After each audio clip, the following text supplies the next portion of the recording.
এত লেট হয়ে গেল এখনো আসলো না। আজকে আসুক, খবর আছে।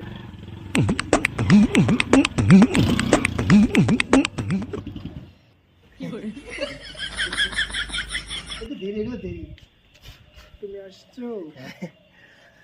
এত দেরি, এত লেট কেন গো? দিয়ে গেছিলাম তো। চলো কোথাও গিয়ে বসি। অনেক তো বসলাম পার্কে পুরকে, এদিক সেদিক, যেদিকে সেদিকে অনেক তো বসছি।